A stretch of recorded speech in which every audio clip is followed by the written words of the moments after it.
Hi, my name is Gabriel Brazil and I'm going to be showing you how I created this pretty neat animation done entirely inside virtual reality.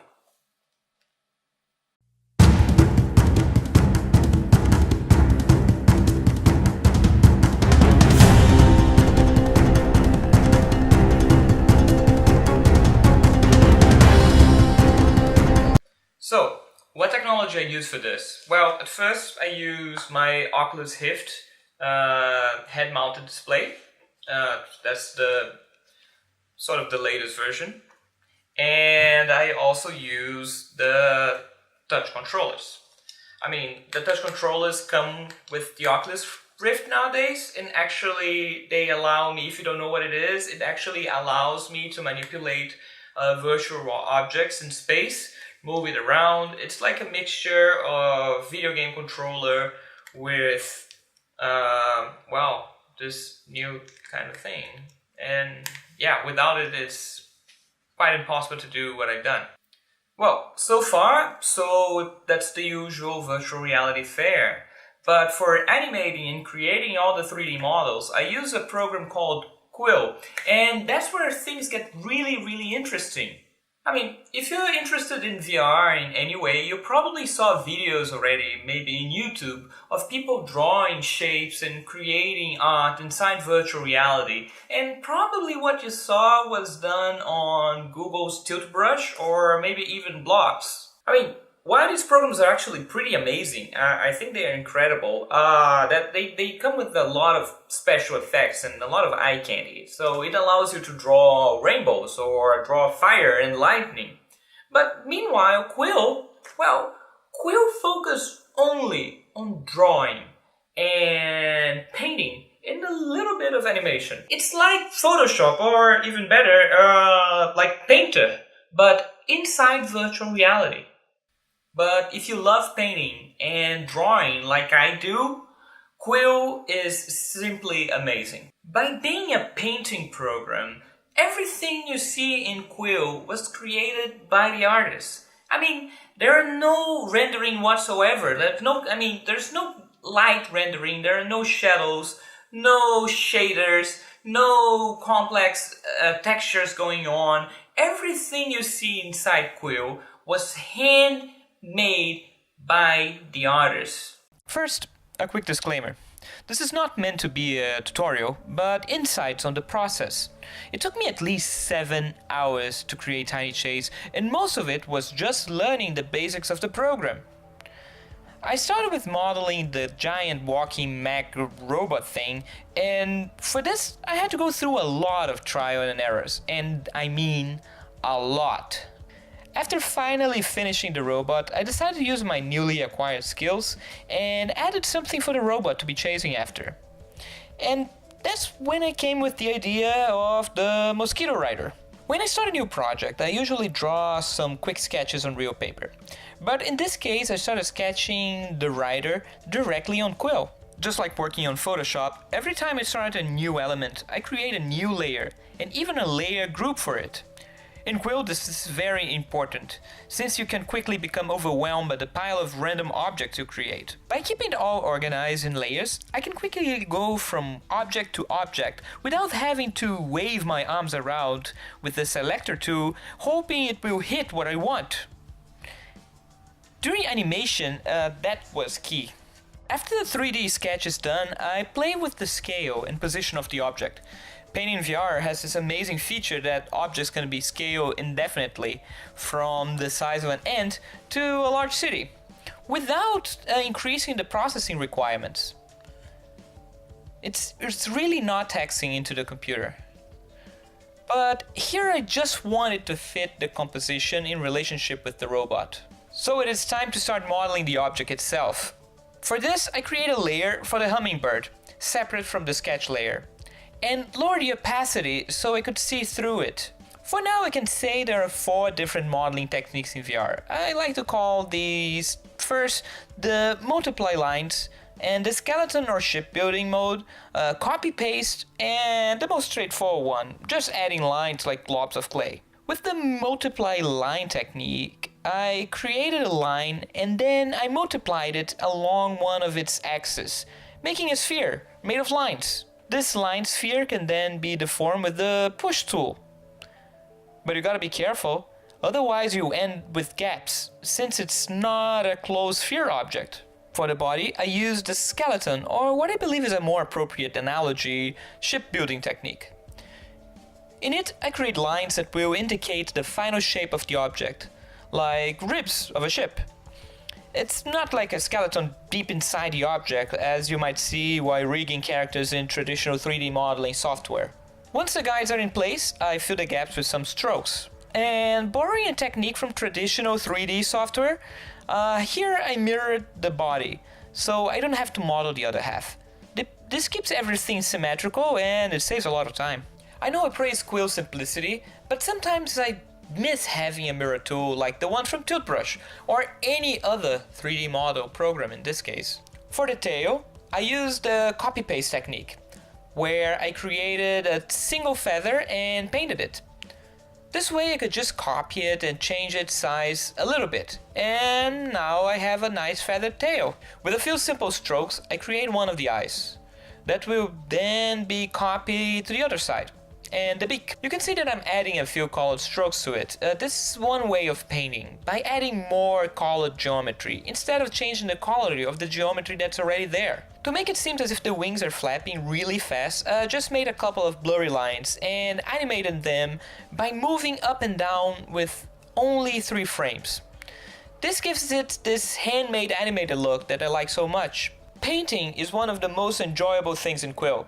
Since there are no real lights or shadows, I really had to use what I know about traditional painting, changing levels and hues to create the illusion of light and shadow on different textures. I'm not going in detail here, but I decided that light would be coming from the top, making the round head of the bird very shiny.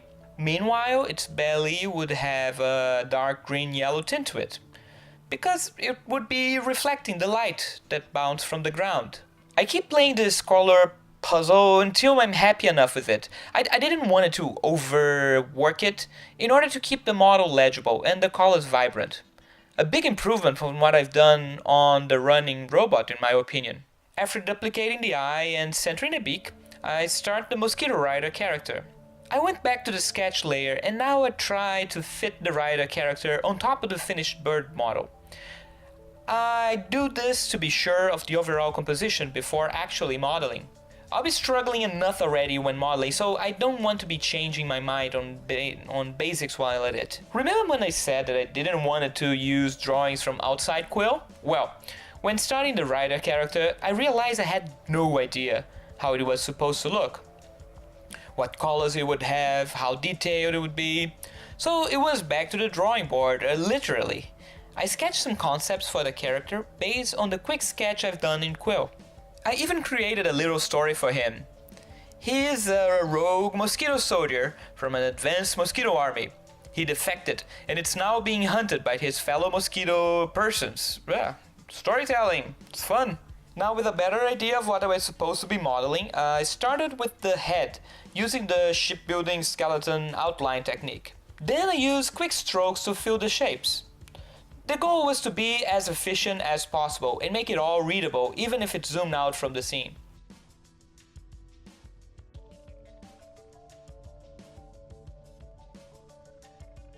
All the time fooling with the sketch paid back when modeling the body. It was all a question of following the shapes, no guessing here.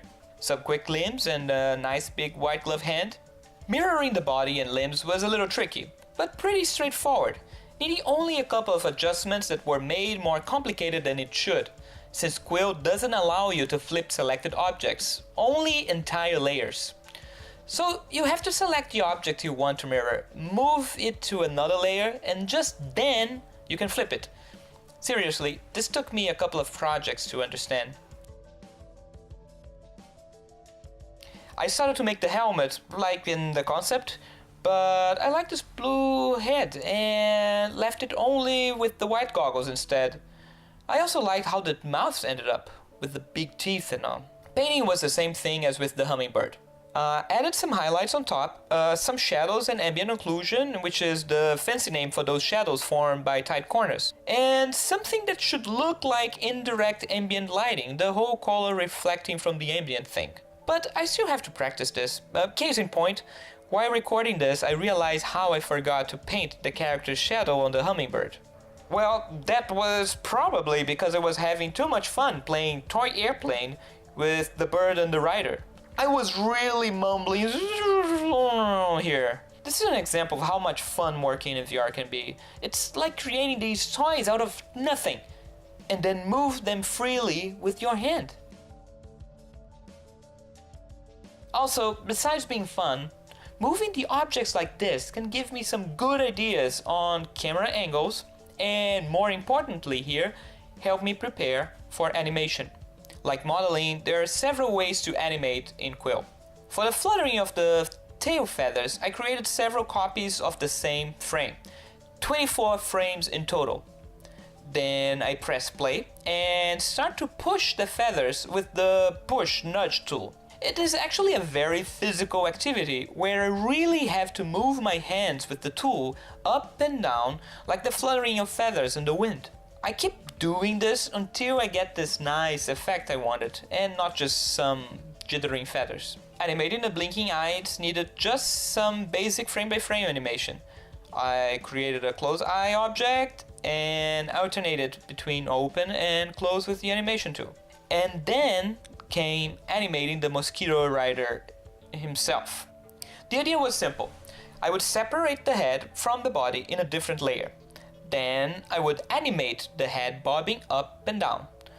I wanted a character to seem to be in a hurry, pushing the hummingbird to fly even faster in order for him to escape. This Quill animation technique allows me to create a frame automatically every time you copy move a selection. So, for the head, I just moved copy where I wanted it to be. And every time it moved, a new frame was generated. Again, steady hands and some classic animation techniques helped when animated in VR, and that's actually a lot of fun. But what wasn't fun at all was trying to synchronize the body movement with the head. And I'm not even talking about the arms and legs here. With the head already animated, I just had to make the body, stick to the head. I created the same amount of frames, but it just wouldn't work. I just couldn't have the frames synchronized. When I jumped to the next frame of the body layer, the frame on the head layer went God knows where. Really, it was a mess that took me almost 40 minutes to solve. And by solving, I mean giving up and using a separate layer. I flattened everything and just moved the object to the right position. Now being extra careful not to misplace a frame of the head animation. With that solved, it was just a question of moving the arms and legs. The final result was actually quite compelling. I just couldn't stop looking the little guy move while his arms and legs kept him steady on the bird. It feels like animating a real stop-motion character, moving each piece little by little until you press play and it comes to life. With everything animated, all the actors were in place for shooting the scene. And really, it is shooting a scene, since I had to hold a virtual camera in my hand, shown here as a red frame, and I had to move my real body around the virtual scene in order to capture the best angles and the right moments in the animation. Shooting the scene was actually more complicated and interesting than I imagined. My first shooting ended up too jittery and hard to follow through, with some bad camera angles. I realized what I was doing was like common mistakes that real camera people do when operating real camcorders. The person filming usually moves too much, thinking that the viewer has the same spatial awareness as him.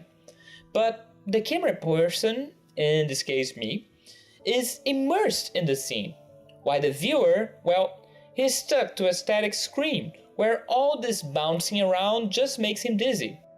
And as dizzy as you probably are right now after staring at this video of my head moving up and down for so long. Like, watching VR videos can be really tiresome. When editing in Premiere, I still had to come back for some extra shots. With all in place, I slapped some generic and royalty-free action soundtrack, and alas, I have my first VR movie.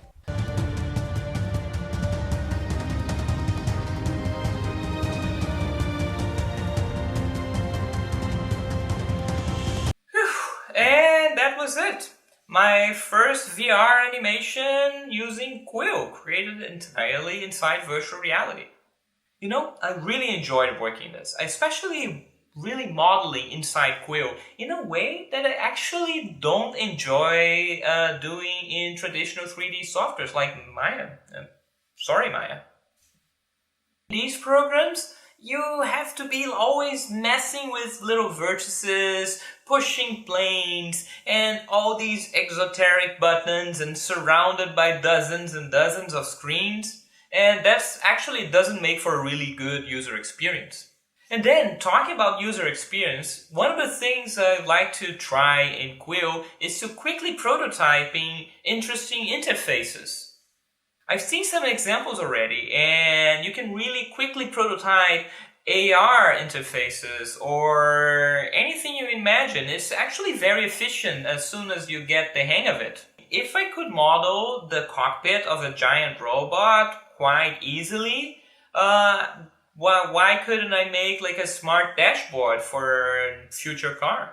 I mean, I can only imagine all the possibilities that creating inside virtual reality will make possible. Well, this was a long one, and I hope you like this video. And if I get the hang of this whole vlogging thing, I might end up doing more. And I think that's the moment when I ask you to like this video, Instagram or my webpage. You can do whatever you want. But if you really want to see more VR animation, you should check on this guy. His name is Goro Fujita, and most of the stuff that you're seeing here I actually learned from watching his videos. He posts a new VR animation every single day, and he's actually a spokesperson for Quill in most of these programs. So he's an amazing artist. He really understands his traditional foundations. He understands about colors. And it's really what drove me into trying to Quill is to see how he brought all this knowledge to virtual reality and actually resulted in amazing work. Hopefully this is just the first part of my virtual reality animation journey. So you could check my future posts on my webpage or www.ejectnow.com. And who knows what the future holds. And see you around. Gotta go back to virtual reality.